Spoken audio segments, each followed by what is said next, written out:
The Stewart era of the Five Nights at Freddy's franchise includes memorable games and projects like FNAF Security Breach and the Help Wanted games. These newer games are known for having an extensive history of unused and cut content that never made it to the final products, with unused content ranging from cut levels, cut minigames, and even cut endings that could have completely changed the lore. So in this video, not only am I going to combine 3 of my past videos covering unused content from FNAF AR, FNAF Security Breach, and FNAF Help Wanted 2, but I'm also going to include a new content where I go over everything that was cut from the first Help Wanted game and how it's all connected to the Mimic. So make sure to like and subscribe, and let's go over how Five Nights at Freddy's cut content solves the lore by going over each of the FNAF games in the Steel Wool era of the franchise. Starting with the first Help Wanted game, most of the unused content comes from the mobile version of Help Wanted and from Princess Quest. Before we ever knew of the Princess Quest arcade machines and how they're closely related to Vanessa and freeing her, we would have found the first version of this machine as an extra minigame. It would follow the same mechanics of the many other iterations of this minigame. The princess is completing levels by defeating parts of the glitch and by lighting lanterns. At the end of these minigames, you then would have found the virus itself talking to you with decrypted messages, with one of them reading, "It's me." This minigame would have given us more context on the virus and how it was being held in the Princess Quest machines, which would have also set up Security Breach perfectly, where parts of the code are destroyed and Vanessa is freed from part of the glitch. But why would the virus have a decrypted code reading "It's me," an infamous line from many of the animatronics? Well, if circuit boards containing the virus were used when creating the VR game and was fed all of this data from Fazbear's Entertainment, then the phrase "It's me" and how it's attached to the animatronics could have been a part of that data. So the virus is almost trying to mimic the data from Fazbear's Entertainment. With Princess Quest, we would have also gotten our first look at the Old King, who is actually the same character as Old Man Consequences. We first saw the Old King in Security Breach and in FNAF Help Wanted 2, as he's the one who trades us the glitch out plushie that Vanny ends up destroying. But now we know Stewart Studios has had this character and his role planned since the very first FNAF Help Wanted game and even before Security Breach. I don't think he would have traded us anything here. I just think he would have had a cryptic dialogue for the player, like he's had in many other FNAF games, warning the player of the virus and maybe even giving us clues to what it is. But when looking at a cut level from the minigames, we get this image of what looks like to be a cave, where we find blue mushrooms and blue water. And where else in the games is the only other place we can find blue mushrooms and water? Well, that would be the caves from Ruin that Cassie goes through to find the Mimic. These are clearly supposed to be the same, and I believe this minigame parallels the events of Ruin. The princess or Cassie go through different levels defeating parts of the code, even going through caves with blue water and blue mushrooms, until they reach the end, where they find the virus itself, meaning the virus from Help Wanted is actually the Mimic. It's already been theorized that Glitchtrap is the Mimic, but what's still being debated is if the Mimic was planned since the very beginning, or if he was supposed to be the virtual reincarnation of William Afton. But with the "It's me" code, and now with the blue water and mushrooms, I believe the Mimic has been planned since the very first Help Wanted game and that he's always been glitch-trapped. Stewart has always had some idea of this character, and even had small details planned like the caves we could find before encountering the Mimic. And having all of this in the Princess Quest minigames only relates these two characters even more. And what further proves this point is the final piece of cut content, which is this Spring Bonnie model. This is actually our first and only official model for Spring Bonnie, as up to this point we only had Springtrap and Spring Bonnie sprites from minigames. In this game, Glitchtrap would have originally been Spring Bonnie, who we obviously know is William Afton himself. So before this was cut and replaced, it did look like William coming back as a virtual virus would have been a possibility and something Stewart had considered. But ultimately it was changed to Glitchtrap, a stitched together suit that once again confirms he's the Mimic. Thanks to the Ruined DLC and to the Secret of the Mimic trailer, we know the Mimic is closely related to Stitch carnival animal mascot suits, as we find suits in his room from Ruin, and he even wears multiple mascot suits in the trailer. So what if Glitchtrap was also a mascot suit the Mimic wore, and it's even a suit we could see once more in the warehouse where Secret of the Mimic will take place? So by using a mascot suit instead of an animatronic, they were setting up the Mimic as this character, and even teasing the many other mascot suits we would see games later. But as far as unused content goes, this is everything from Help Wanted that we can use to attempt to solve the lore.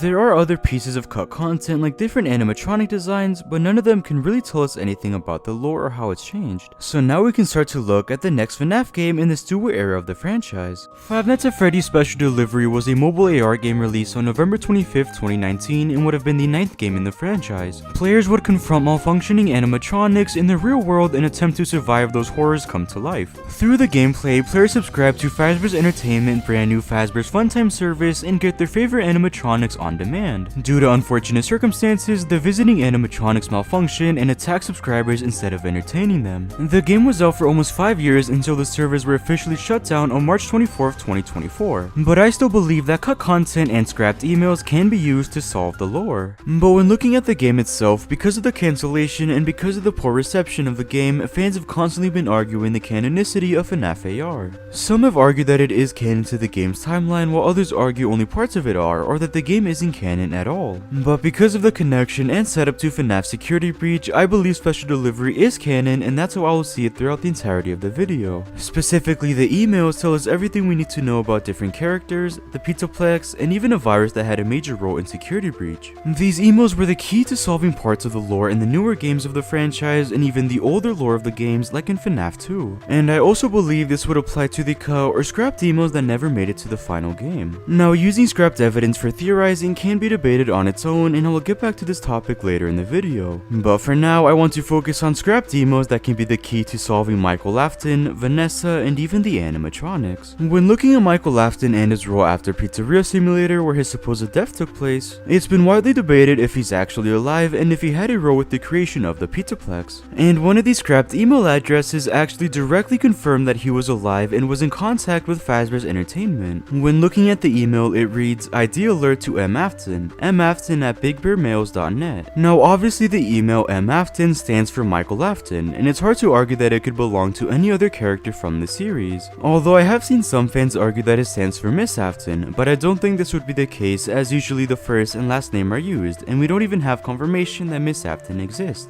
So although we don't actually have any exact emails that were sent between Michael and others from the company, there's still an important detail with the address that might connect Mike to Vanessa. Next to the address, we learn that the receiver had been sent an ID alert. These alerts are sent to notify users of security events or any updates, and really this alert could have been for anything. But most commonly, it's because suspicious activity was detected on the email, like someone else trying to sign in. So what if someone was trying to sign in to Michael Lafton's email? And this wouldn't be the first time this happened in FNAF AR. We can find a thread of emails from the tech team on Fazbear's Entertainment and from a user under the name V_A discussing a virus from a circuit board that poses a major threat. VA claims to be the senior technical support representative and claims that they will be able to take care of the virus and will be able to delete it off of all systems. And eventually they are successful, or that's what VA makes it look like. In reality, the virus has spread through all systems and VA is able to take control of animatronics and even of other people's accounts. They are able to sign out everyone out of their account one by one and take sole control of every system, and we know VA was actually Vanessa. Vanessa hacked all of those emails, so what if she was also attempting to gain access to Michael's email, which caused the ID alert to be sent? If Michael does work for Fazbear's Entertainment like it's been heavily theorized, then it makes sense he would have an email with higher and easier access to resources than Vanessa's. So Michael received an ID alert because of Vanessa, and it could be interesting to think of other interactions between the two characters that we simply don't know about. I've made a couple videos attempting to prove that he's still alive in the new era of the franchise that covered the one-for-one recreation of his room found in the Pizzaplex, of toys that were in the FNAF warehouse that presumably belonged to him, and how he might have been mentioned in FNAF Ruin.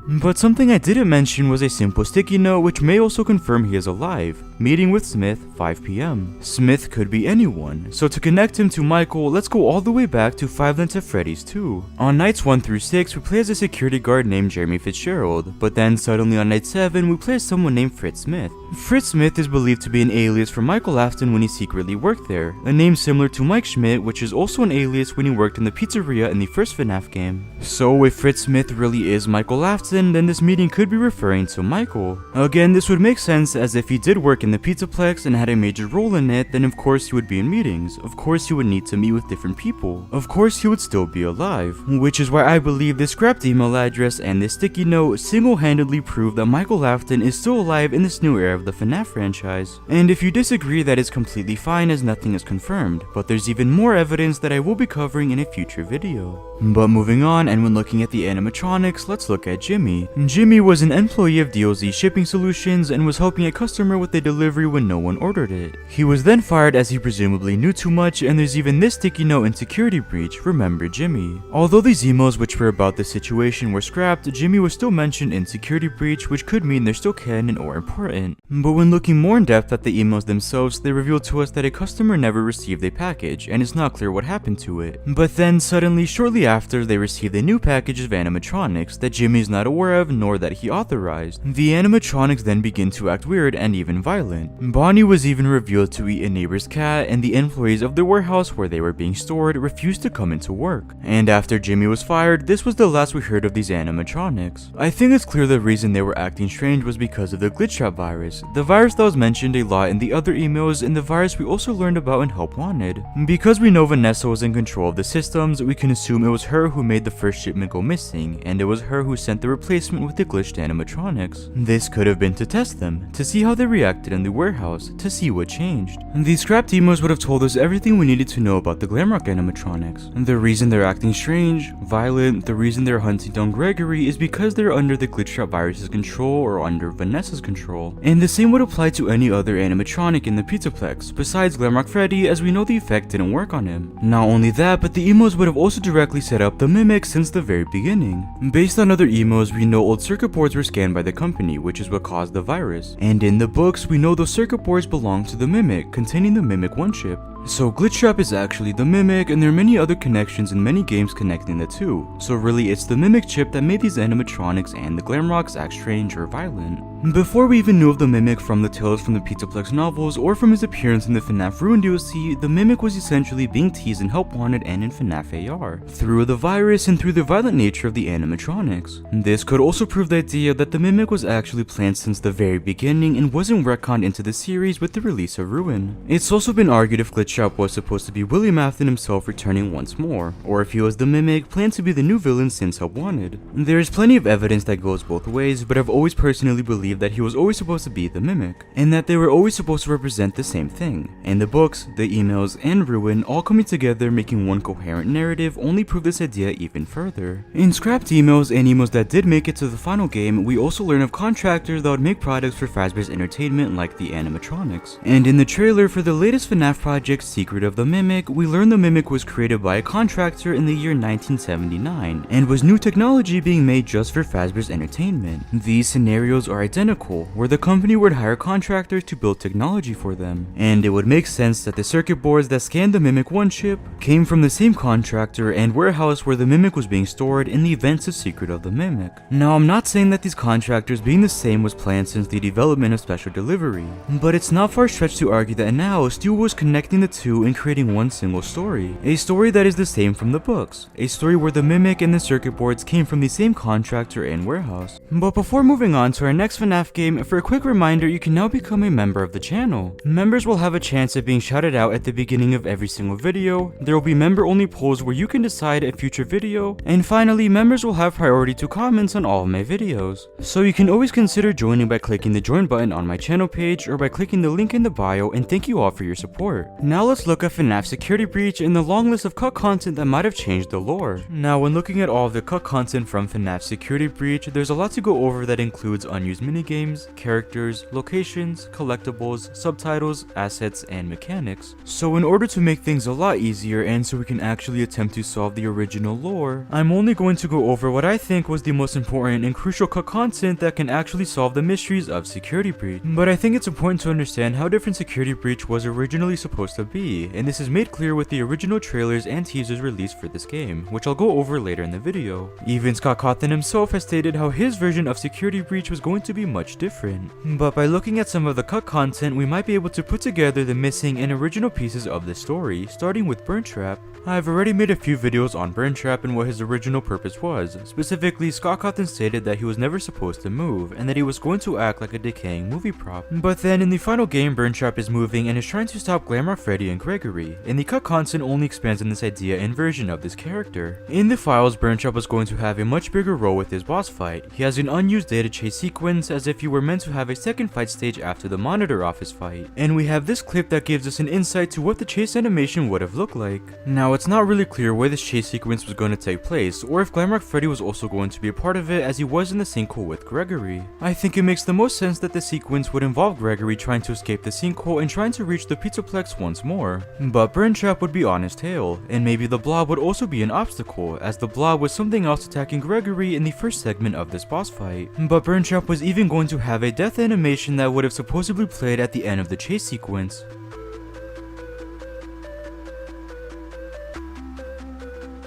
It's not exactly clear what is happening or what caused his death, but I think either one or two things are happening. Either he is being consumed and burned by a fire like we saw in the new ending, or his body is completely shutting down. We can assume that Burntrap was being kept alive by this charging station, as that's where he was being held, and this purple gas might be what gave him life. So when he's out of this charging station and is chasing Gregory, then it makes sense that his body and endo would shut down, which would cause his death as we see in this animation. But with the game's final release, all of the mentioned data assets end up unused, as setting Burntrap on fire for the last time during the office fight will skip to the ending cutscene. Now I also want to look at the first teaser trailer that gave us voice lines of Burntrap and a new scene that wasn't used in the final version of the game.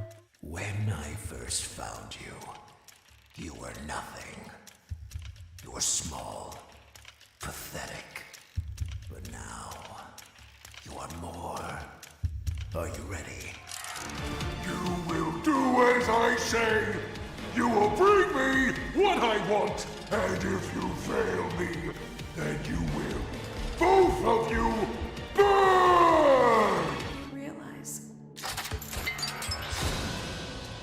In the first voice line, we can assume it's Burntrap or Glitchtrap speaking to Vanessa before she would become Vanny, and he's preparing her for what's to come. In the second voice line, we can assume this is actually Burntrap because of the slightly different voice, and again, I think he's still talking to Vanessa. But when he refers to both of you, I think he's referring to Vanessa and Vanny as two separate entities. Or he could simply be talking to Gregory and Vanny, but either way, I don't think any of these voice lines really revealed to us what his purpose was. And in the last scene, Scott Cawthon made it clear that Burntrap was not supposed to move at all, and in this clip we clearly see him moving. And although we never saw this clip in the final game, I still think this was created after Burntrap's purpose was changed. This could just be an alternate scene to when he was revealed, and that's why we even see the purple smoke behind the arm, and again, all of this was most likely planned after the change. But now that we've gone over all of the cut content for Burntrap, how does this help to solve Security Breach? Well, all of this just shows us who the priorities were going to be in this game. Burntrap was obviously going to be the main villain and was going to have a bigger role throughout the entire game and not just the ending. It looks like he was going to actually control Vanessa and was going to be in contact with either Gregory or Freddy, meaning he would have been the main focus of this game and maybe even in future projects like Ruin, or it could have been made clear if Burntrap is really supposed to be the Mimic.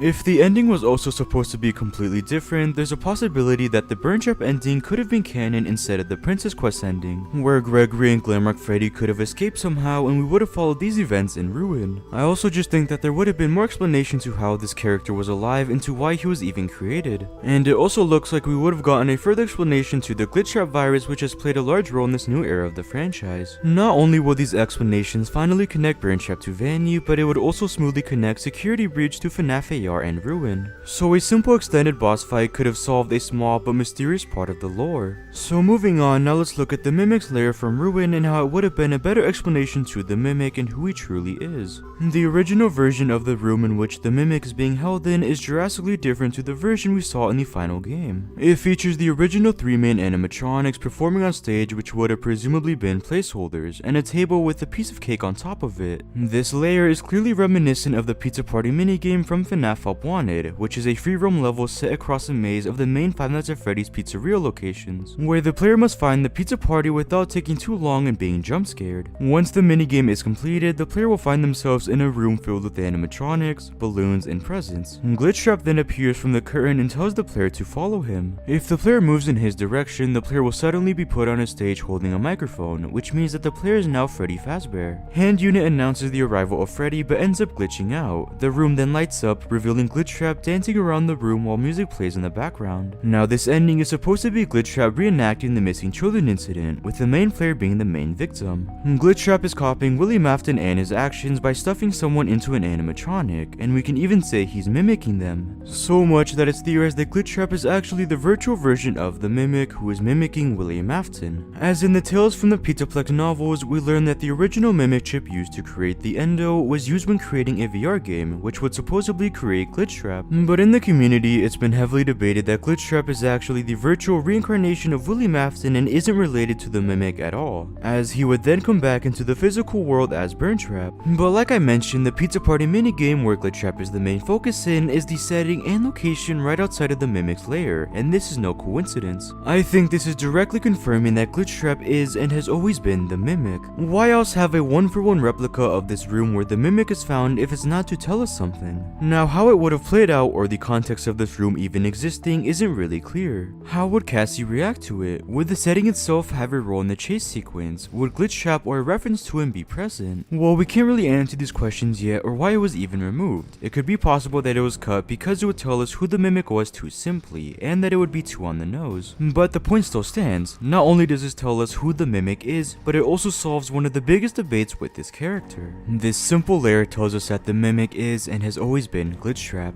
But moving on, let's look at unused levels and what they tell us about the original story and mechanics. Starting with the boiler room and with the events of the side quest, originally a frozen variant of the Glamrock Endo was located in the game files. Although some body parts were found in-game, the complete model goes unused except for parts of it found inside of a box in the first security office. There is also an unused side quest related to this Endo that I believe might have connected to FNAF's sister location and its animatronics. When looking at the dialogue between Glamrock Freddy and Gregory, it looks like Gregory was going to venture down to a cut boiler room where he would have found the Faz camera, instead of finding it in Monty Golf like we saw in the final version.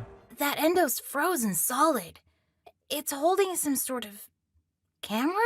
But most importantly, from these voice lines we learn Freddy warned Gregory not to go down to the boiler for some reason. Perhaps if you adjusted the heat in the boiler room you could melt it. The boiler room is down in the utilidors. I will mark it on your map. However, I do not recommend you go there. Now this could simply be because the boiler room would obviously be dangerous, but what if this line instead connects to the events of FNAF Help Wanted? In Help Wanted, there is a boiler room where the player has to complete objectives while also watching out for Ennard, who is one of the main antagonists in this game mode. And this mode ends with the player burning the boiler room and Ennard, so what if we also find this exact game mode in Security Breach and in this cut level? We've already seen an exact replica of the Build a Mango room from Help Wanted, so what if we also found a replica or a room similar to the boiler room from Help Wanted? Now I don't think we would actually find Ennard himself, as that game mode did take place in Circus Baby's Entertainment and Rental, and Ennard would have been long gone by now. But similar to Michael Afton's room that we find in the Pizzaplex where it's a one-for-one recreation, I do think we could have found a small reference to Ennard, like his bow tie or mask. Something that didn't come from the original animatronic, but something that still referenced this character and that time period, just like Michael's room. So although I do believe this room would have a small connection to sister location, this level was ultimately cut for unknown reasons. And moving on, I want to focus on an entirely different game mode that was cut from Security Breach and Ruin. Originally, there was going to be a survival mode, where you would try to survive as long as possible while running away from the animatronics and completing different objectives, like finding prize boxes. But in Security Breach, it's been assumed that this game mode wouldn't have lore importance, but in Ruin, I believe that this game mode was going to be very important and that it could have solved a small part of this game. When looking at this new game mode that was updated for Ruin, we see that one of the objectives would have been to rescue spirits. Now, this is a huge reveal for this game mode, as spirits in the FNAF franchise obviously play a huge role in possession of the animatronics, and the spirits alone are a big mystery within the community. So I think they would have played a large role in this game, but how? Up to this point, most of the spirits have been put to rest, so what spirits remain that would need to be rescued? Well, it makes sense that they're the spirits of the missing children that we learn about in Security Breach. Throughout this game and in one of the endings, we learn that multiple children are missing in the Pizzaplex, and we know this was the doing of Vanessa under the orders of Glitch Trap. If these children were murdered by Vanessa, these spirits would be somewhere in the Pizzaplex and might even possess certain animatronics. So I believe it was these spirits that would need to be rescued and freed by Cassie in this survival game mode. But how she would rescue them and if they did have lore importance isn't clear. But again, because spirits have always had such a large role throughout the entirety of the FNAF franchise, I still believe they would have been crucial to this game mode. Maybe they would even reveal to us if the Glamrock animatronics or other animatronics in the Pizzaplex were possessed by spirits, or if other characters like the Blob or Burn Trap were also possessed. But moving on, I now want to look at a cut design for one of the franchise's most mysterious characters, and a character I've already made a video on, Mexis. Mexis is an AI designed to keep the Mimic mimic contained and serves as the secondary antagonist to Ruin. The program takes on the form of a shadowy rabbit with disembodied arms and a ghostly tail, and electricity connects the joints to their arms. Previously, I theorized that Mexus was actually created in 1979 by an employee of a factory, who would then have their mind transferred into this machine and would don the design of Mexus, which is a blue rabbit. You can watch the full video here to have a better understanding of the full context, but now I believe this cut design proves this idea even further. Here Mexus would have looked a lot more like a human, as they would have had arms, legs, fingers, a rib cage, and even teeth. He also appears to have something in the center of his chest that is glowing. Now it's not clear what this is supposed to represent or mean, but maybe it could have something to do with Mexus being a human and having their mind transferred into the security system. And it's not clear why this design choice was cut from Ruin. It could have been because it's a lot more terrifying compared to the original design, because it's even more different than other designs in the franchise, or maybe because it would have made it too obvious that Mexus is actually supposed to be a person. But finally, to end off this video, I'm going to look back to Burntrap and the possibility of William Afton himself being planned since the very beginning. Like I mentioned, it's been heavily debated if William Afton was planned to return since the beginning, and if the Mimic was only planned after the release of Security Breach. I've already gone over voice lines of Burntrap, but I also want to go over unused laughters and sounds from Burntrap that might also prove William Afton himself was going to have a major role.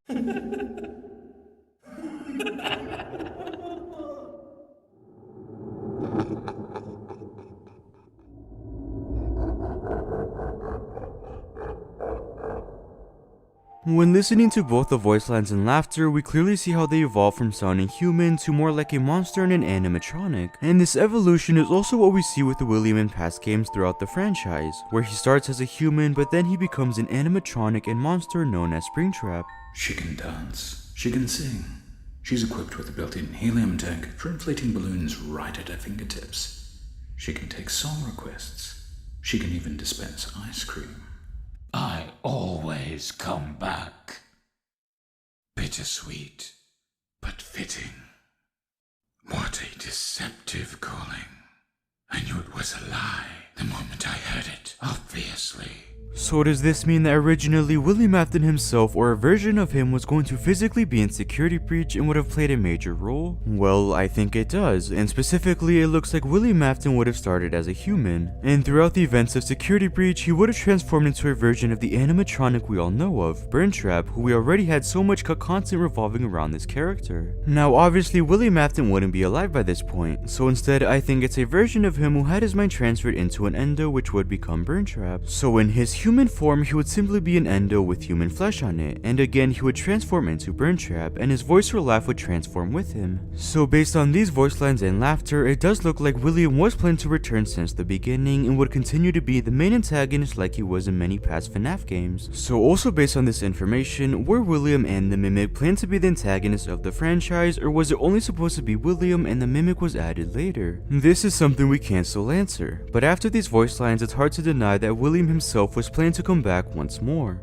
And now let's look at the latest installments to the FNAF franchise. Five Nights at Freddy's Help Wanted 2 was one of the latest projects released by Stillwell Studios that includes some of the most iconic mysteries and lore for the horror community to solve. This game also gives us major lore reveals about characters and ideas from the series, like how Vanessa is really connected to the Glitchtrap virus. So when trying to solve the lore of FNAF Help Wanted 2, the key is connecting the story of Princess Quest, the minigames, and to Vanessa finally being freed. And I believe one of the many ways to do this is the cut content from FNAF Help Wanted 2. I've already made 2 other videos going over cut content from Security Breach and FNAF AR. I focus on a cut Burntrap chase level that would have told us who he was, and a scrapped email address that directly confirmed Michael Afton was still alive. So what if we can do the exact same thing just with voice lines? Voice lines that would have helped us to complete the story. Voice lines that would have come from one of the most important characters that has felt wasted. Voice lines from Vanessa. Imagine you're in the game hub. You're hearing relaxing music in the background while choosing another minigame to play, and then the music stops.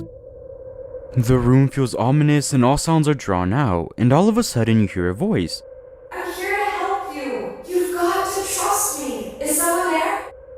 one familiar and mysterious. It's Vanessa, telling you to act natural and to not do anything suspicious. Vanessa would have directly talked to you through the Vanny network and would have been your guide throughout the entire gameplay. But before we go over these cut voice lines, I'm happy to introduce the very first collab on the channel, Neo Nobody, who is going to go over all of Vanessa's appearances in the franchise, her role in the series, and his overall thoughts. So take it away. Hi everyone, I'm Neo. If you're wondering who I am, check your parents' bedroom. It's not your dad making all that noise. Now, Vanessa's backstory goes a lot deeper than some may realize. Yes, although the first time we see her physical look is in Security Breach, it is also widely believed that we play as her in the original Help Wanted. In Help Wanted, Glitchtrap wanted Vanessa's help to free him from the confines of this digital space. Vanessa, we must commit child murder, Vanessa.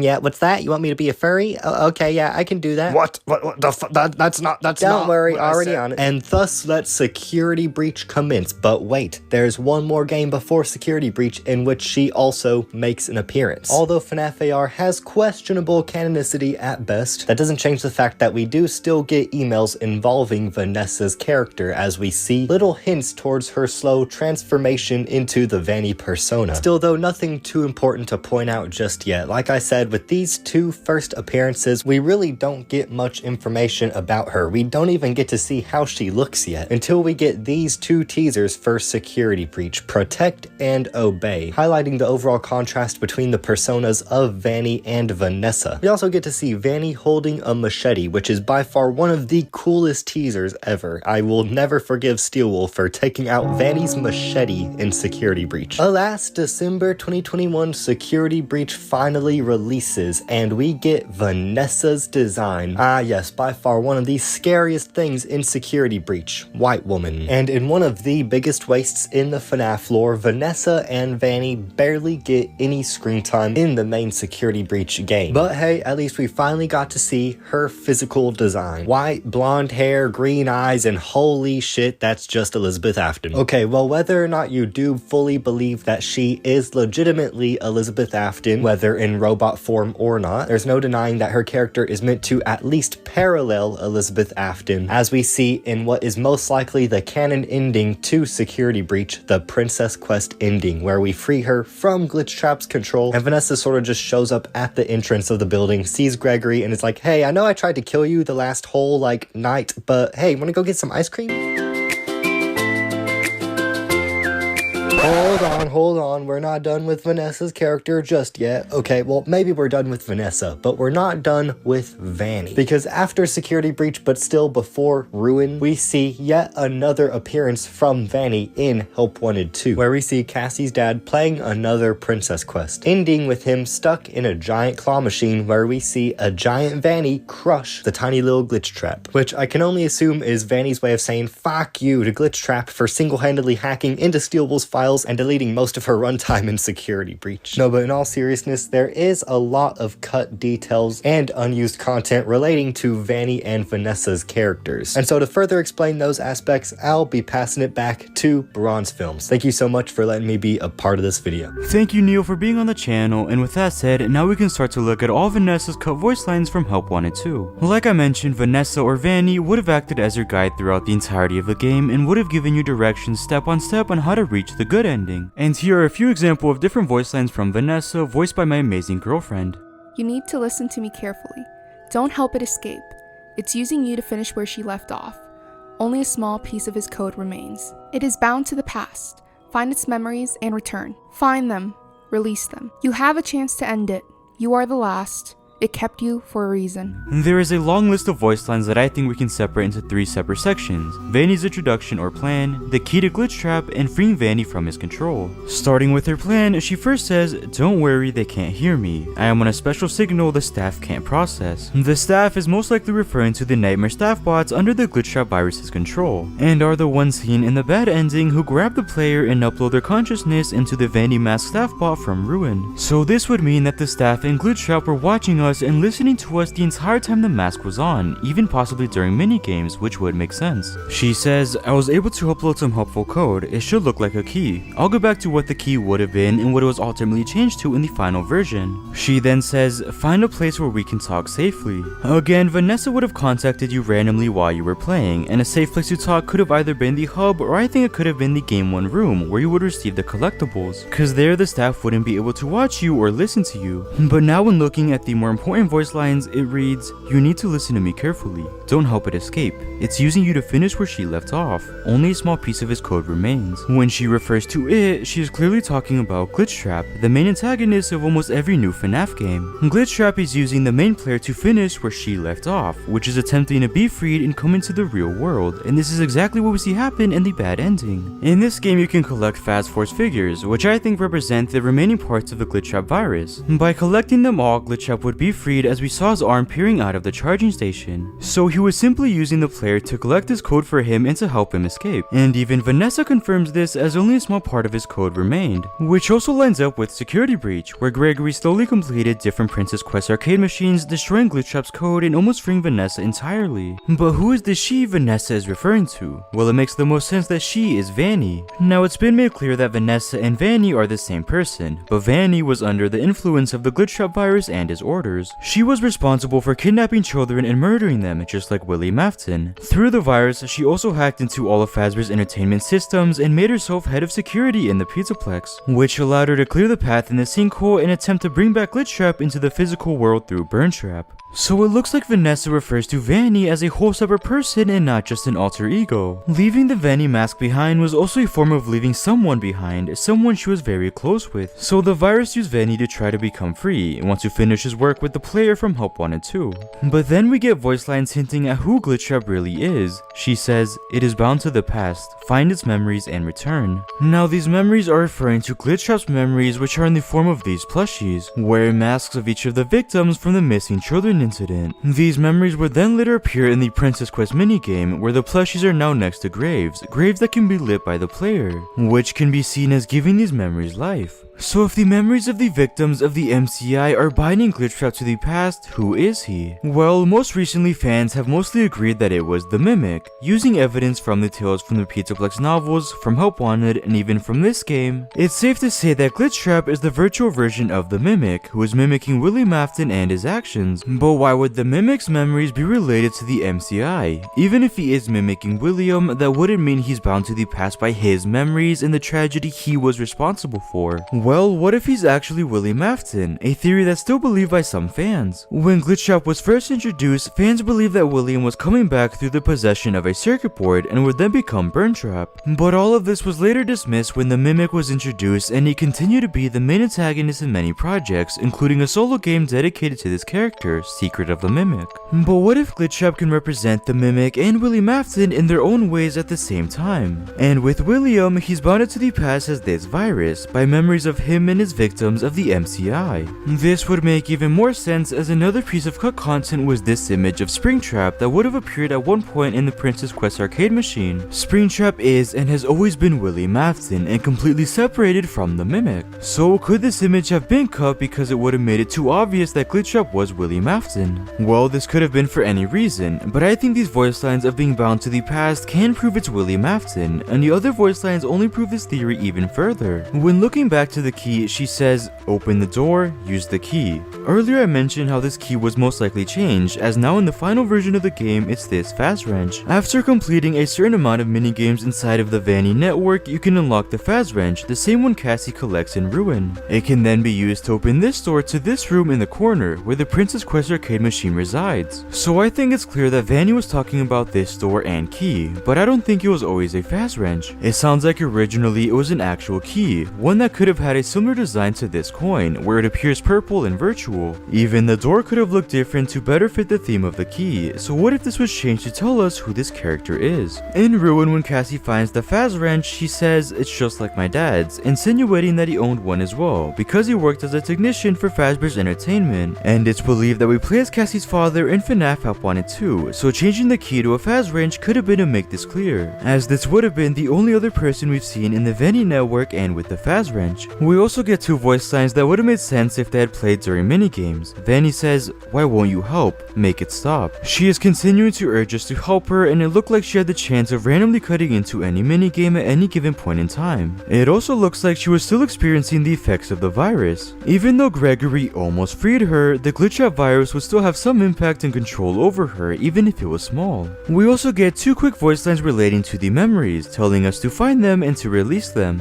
But there isn't much we can say about them here since we see what happens to the memories and how they're collected. But finally, when looking at the last group of voice lines about freeing Vanessa, when looking at the first 3, she says, "You have a chance to end it. You are the last. It kept you for a reason." Now what does Vanny mean by saying the player is the last? Does she mean he's the last human employee of Fazbear? As in Security Breach, we learned all human employees were replaced by the staff bots, and the remaining humans were actually murdered by the staff bots and by Vanny in the all-staff meeting massacre. Does she mean he's the last person in the Vanny network? We know Vanessa had a Vanny mask in Security Breach, and we also know employees had separate Vanny masks, as in this poster, it's telling them to take off their mask after clocking out. Or what I think is more likely is that the player is the last person to try and stop Glitchtrap. Jeremy was the first beta tester who found Glitchtrap and fell victim to his intentions. Then we learned of an employee in Security Breach who was attempting to complete the Princess Quest arcade machines until they were ultimately fired. And we can actually assume that this is the same person as Cassie's father, who is attempting to complete the last machine and help wanted too. Gregory and Glamrock Freddy then attempted to stop Glitchtrap and were almost completely successful, and like I mentioned, the player is now the last to try and stop him once and for all. But we also know that the player was kept alive for a reason, which we now know was to set Glitchtrap free. But really at any moment since the player entered the Pizzaplex and made his way to the FNAF 6 pizzeria, it sounds like Glitchtrap could have used the staff bots to attack him, like with Freddy, Vanessa, and even in the ending, but he was purposely kept alive by William to set him free. Now when looking at the final group of voice lines, they would have been specific directions from Vanny on how to reach the good ending. She first tells you to deactivate the inhibitor, remove your mask, see the world as it really is. She then tells us, use the token, the same purple token that I talked about earlier, which is used to actually play the Princess Quest arcade machine, and this can only be collected after all plushies are collected as well. She also says the memories are freed, which is something we had already assumed after they were collected and after they were lit by the player.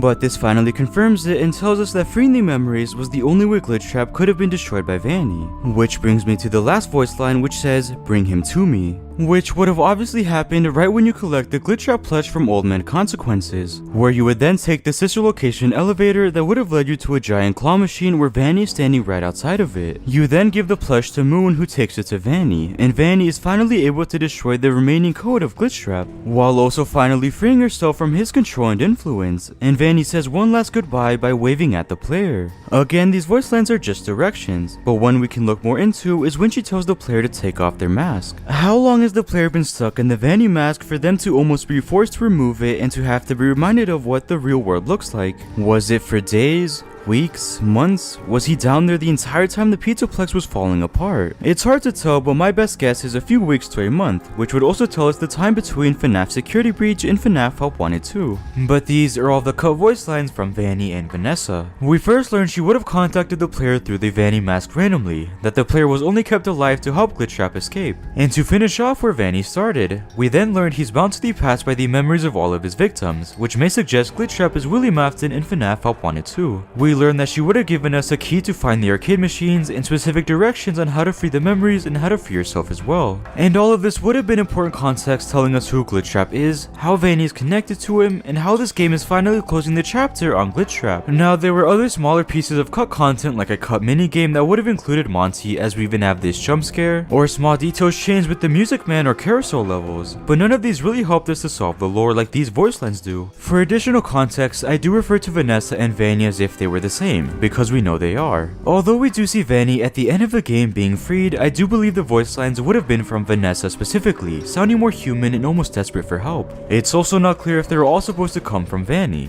but because of what they say, because they're all connected to each other, it's safe to assume they would have come from Vanny. Vanny is even credited as a voice actor in the game's credits, even though we got no voice line from them in the final version of the game. But for a quick disclaimer, I want to go over the idea of even using cut content to solve the FNAF lore. It's been argued that cut content shouldn't be used as evidence when theorizing because they were cut for a reason. It could have been because they don't fit with the story anymore, or because they changed their mind on certain characters or endings. And although I believe this as well, I also believe it's okay to use cut content only as supporting evidence to things we already knew about. For example, we already knew William Afton is related to Burn Trap and that the Mimic is related to Glitch Trap. We've also already theorized that Michael Afton is still alive or that Vanessa would have had a bigger role in the franchise. But the cut content only helps to prove these ideas and aren't used as a core evidence when theorizing. So if you disagree with using cut content for evidence, that is completely fine, so make sure to comment down below any thoughts or theories. So what do you guys think? Can we use cut content to solve the Five Nights at Freddy's franchise? So I hope you guys enjoyed this video, and please make sure to like and subscribe for more content like this.